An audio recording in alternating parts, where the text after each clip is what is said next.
Hi, Andrew from Sachs.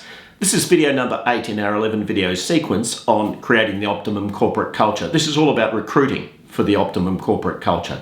Vastly underestimated, in my opinion. People prioritize all kinds of things over the top of recruitment to create the optimum corporate culture, but recruitment is the most important thing to manage and create the optimum corporate culture. Join me for the rest of the journey and see why I say that. Recruitment is an attempt to measure some things which can be natural, i.e. genetically determined, and you'll see intelligence, integrity, personality being heavily genetically determined. So cognitive ability, intelligence, IQ, whatever you want to call it, appears to be up to 80% genetically determined, as determined by recent research studies. Personality, some people will say as low as 50. I think it's more in the 70 to 80%. In any event, virtually all researchers agree that the majority of personality is genetically determined, and twin studies show that. There are also some things that are nurtured, so things like skills, experience, attributes, and those things are nurtured as we make our way through our career. They're also nurtured by each organisation, aren't they? So if somebody is underperforming, we try to give them skills so that we can perform. But in general, we should recruit people who have the skills that are necessary to do the jobs that we are seeking, and also should have the qualifications, experience, and attributes, style, and those kinds of things. Now you'll see that in the middle there's this category called luck.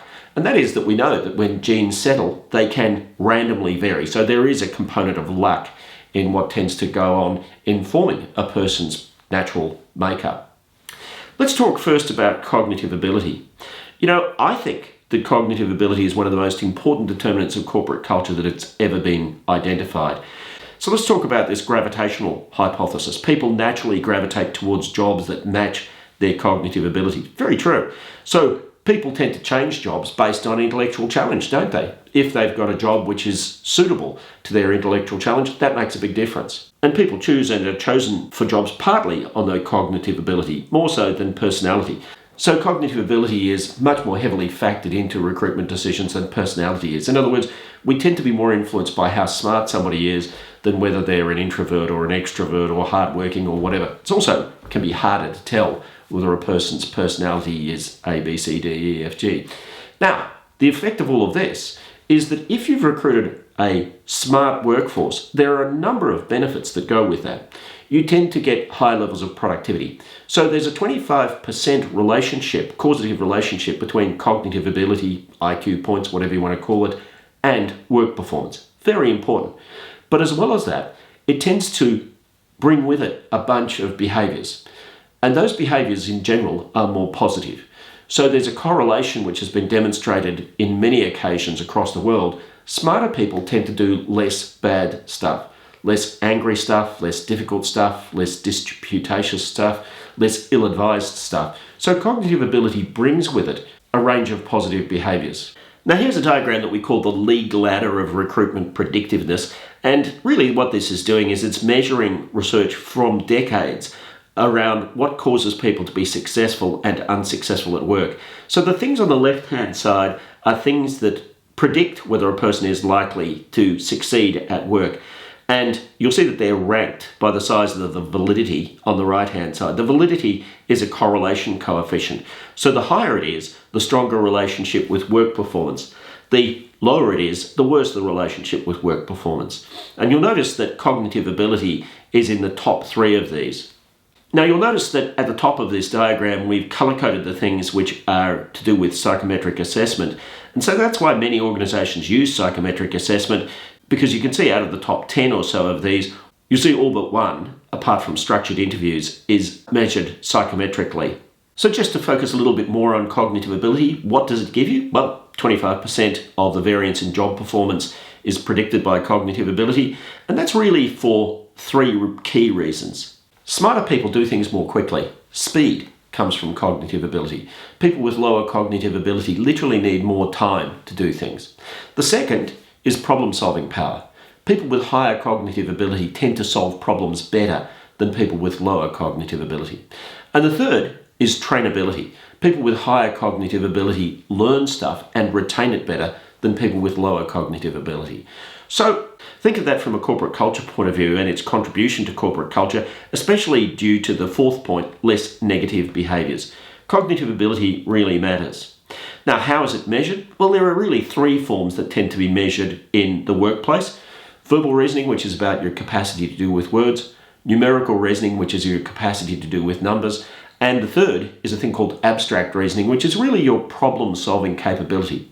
And here's an example of where we've measured this for an individual. This person happens to be low in verbal reasoning, high in abstract reasoning, and average in numerical reasoning. Then there's a question of personality. Big driver of corporate culture. Positive personalities drive a positive corporate culture, and it's often not measured by organisations. So let's look at some examples. The first we'll talk about is integrity modesty, as it's described here, the degree to which a person is genuine, rule-favouring, not greedy, and not arrogant. So when a person has these characteristics, they tend to be honest, truthful, trustworthy, and not arrogant. And so what that means is that you get a culture of honesty in your organisation. Imagine if every person that you hire from now onwards is a truthful and honest person. The second is emotionality. So emotionality is the degree to which a person's threat sensitive, anxious, lacking independence, and overly empathic. Overly empathic means that they feel other people's feelings so deeply that it affects their own levels of well-being. Well, there's good, strong research evidence that if you recruit a workforce that is emotionally stable, that's a happier workforce than a workforce that's emotionally unstable. Then there's extroversion. So as I mentioned earlier, certain industries attract people who are very extroverted or introverted. What's ideal for your organisation? Well, it'll vary depending on what your organisation or your teams actually do. So this team might be a very inward-focused team focusing on technical matters. This team might be a customer service team. Well, maybe the customer service team is going to have more extroverts than the technical team, and that's perfectly appropriate. Absence of anger. People who are unlikely to carry a grudge, people who are unlikely to be harsh, don't have to have things their own way, and they're slow to anger, are way better employees than people who are cranky, difficult. And we know that this correlates with things like abuse and neglect. So if you have a workforce that's made up of people who are, in effect, lacking in agreeableness, angry, difficult, that's a massive drain on the corporate culture of your team and often drives a sense of division within the employee ranks. Then there's the question of conscientiousness. Recruiting people who are organised, committed to hard work, detail-minded, and make their decisions carefully. Well, there's a big strong correlation between that personality characteristic alone and corporate culture, because people who are like this, people who are dedicated and hardworking, tend to be more naturally engaged in their work. But as well as that, they tend to be more resilient and persistent. And that's what you're looking for in your corporate culture. Then there's a question of openness to experience. And so people who are open to experience tend to care about the appearances of their work. They tend to be curious about the world. They like to be creative. They tend to be comfortable with the unfamiliar. And so what that means is that those people are broad-minded. And of course, if you've recruited people who are appropriately broad-minded, you might well find that they're more change-ready than people who are resistant to change. And you can measure personality at work, and this is an indicator of where a particular employee was found to be low in integrity modesty, low in genuineness, low in absence of greed, and low in absence of arrogance. And so that would help this organisation to know that this employee is not a good risk from an integrity modesty point of view. Finally, there's values. Values are goals. Values are the reasons people come to work. They're what they want to get their satisfaction at work from. They can and will change over the course of life. So the values of a 20-year-old are often very different from the values of a 50-year-old, the same 50-year-old. Whereas a person's personality, if they're an extrovert at 20, chances are they're an extrovert at 50. So values can change. But as well as that, values determine whether a person will fit into a particular team. So is it a question of values match at the organisational level? Well, I don't think so, because the values of your accounting team should be different from the values of a customer service team. Now, this is kind of heretical to some people who want exactly the same values in every team, but it makes no sense. If I'm in a technical job where I have to concentrate deeply on getting things right, whereas if I'm in a customer satisfaction team, which is all about making customers satisfied, why would we have the same values? In fact, what you want is where people's value set is appropriate to their team. That's what causes people to feel happy in a team. When their values match the team that they belong to, they feel that they belong, people are nicer to them, they like their colleagues. Values are all about fit.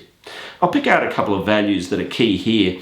You'll see that this person is high on social justice and high on environmental sustainability. In fact, those scores at the 99th percentile are as high as they could possibly be. So this person cares very deeply about social justice and very deeply about environmental sustainability. You'll see, on the other hand, that they're not very ambitious and they're not very keen or motivated by autonomy. So that paints a picture of a person who is a kind person, who really wants to make the world a better place, social justice, environmental sustainability, not that much individually driven. So you can imagine if you recruit this person into a team, which is a very ambitious team, they might well be seen as a bit of a misfit because their kind of human value is not as much as the ambition value of the people that they're around. On the other hand, if you put them into, let's say, a not-for-profit team, where it's all about creating service and it's all about doing the right thing by, let's say, people who have needs, then it may well be a good culture match. So if you're exploring how psychometric assessment can help you to build the better corporate culture, you can use this QR code for a free trial. So recruitment practices have a massive impact on corporate culture, and as I said earlier, a much underestimated impact on corporate culture. In the next video, we'll be talking about optimizing corporate culture, and we'll be showing you a technique which can be demonstrated to be effective in optimizing corporate culture. So click on the link there to this video to join us.